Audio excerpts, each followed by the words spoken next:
In pretty much any job, there's this one skill that really truly separates the good from the great, and that's writing. But I'm not just talking about getting the words right, spelling and grammar. Nope.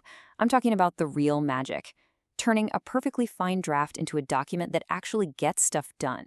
So let's break down how you can do that. Okay, think about the last important email you had to send. You probably checked the spelling, you made sure the grammar was perfect, it was correct, right? But what if I told you that correct letter could still totally fail? Like completely bomb. It might not get you that interview, or solve that problem, or even get the simple answer you were looking for. And that right there, that's the huge gap we're talking about today. It's this massive difference between writing that's just correct, free of mistakes, and writing that's genuinely effective, the kind that actually works on the real live human being who's reading it. So, what does that actually look like, in the real world? Let's get into it. All right, check this out. Here's that difference side by side. On one hand, you have the correct but pretty ineffective letter. It probably starts with something all about the writer, like, I have always been passionate about marketing, okay? But an effective letter, it flips the script. It puts the reader first. It answers that silent question we're all asking when we read something. So what? Why should I care? So it might start with, your company's recent campaign shows you need a data-driven strategy, and that just happens to be my core skill. You see that? Huge difference. Both are grammatically perfect, but only that second one is actually doing any work.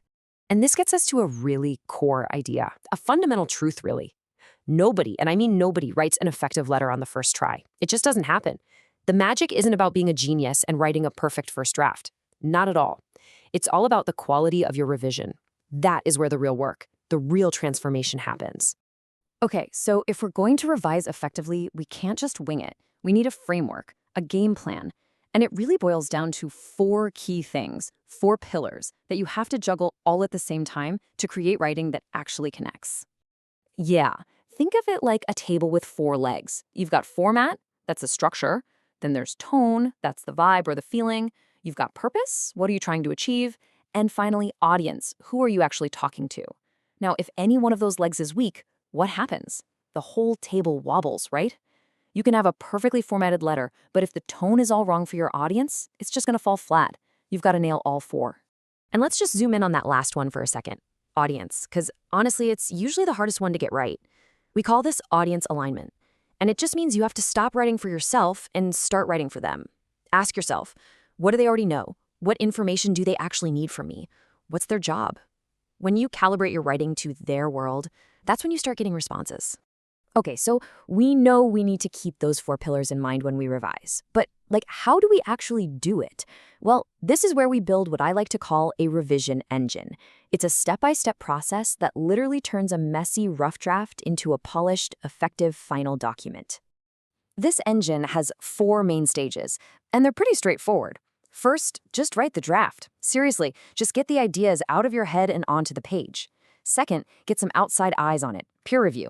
See how a real person reacts to it. Third, and this is key, self-assess systematically. We're talking checklists here, not just a quick glance. And then finally, once you're armed with all that great feedback and data, you revise with a very clear, very specific purpose. And when I say a systematic checklist, I'm not just talking about spell check, not even close. A really good master list can have 24 different items on it. It covers everything from format and tone to making sure your purpose is crystal clear and you have a solid call to action. This is what transforms revision from this vague, kind of, I'll just read it over feeling, into a precise, targeted operation. All right, theory's great, but let's put this engine to the test. Let's look at a couple of super common writing mistakes and see how this revision process can totally transform the final product.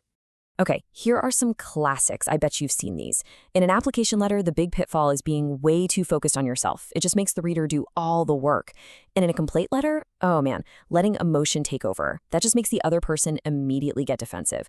See, these aren't grammar mistakes, right? They are strategic failures. So let's fix that application letter. The before version is so generic. It's something like, I am a highly motivated project manager. Meh. The revised after version connects the dots for the reader. It says, your job posting mentions efficiency, and in my last role, I consistently delivered projects 15% ahead of schedule. Boom. See? That doesn't just list a skill, it actively solves a problem for them. Now let's tackle that complaint letter. The before is just dripping with emotion and accusation. You guys failed to deliver my package on time. I mean, that instantly puts the reader on the defensive, right? But the revised after version, it's firm, it's professional, and it's all facts. The delivery for order number 123 was not completed by the promised date. It states the problem without placing blame, and you are way, way more likely to get a fast, helpful solution. Okay, so after all of this, the 4 pillars, this revision engine, the before and afters, we can finally circle back and answer that big question we started with. What does it really mean for a piece of writing to be polished? And the answer is being polished has almost nothing to do with just being error-free. It's much deeper than that. It's proof that a deliberate, strategic process has taken place. A truly polished letter, it's the results of intentional, thoughtful revision. It's where you can see that all 4 pillars, format, tone, purpose, and audience, are working together perfectly. And maybe most importantly, it's not just a corrected first draft. It is a fundamentally better document, one that's been strategically engineered to get the job done. And this really requires a total mindset shift. Revision isn't the boring part where you hunt for typos. No! Revision is the work.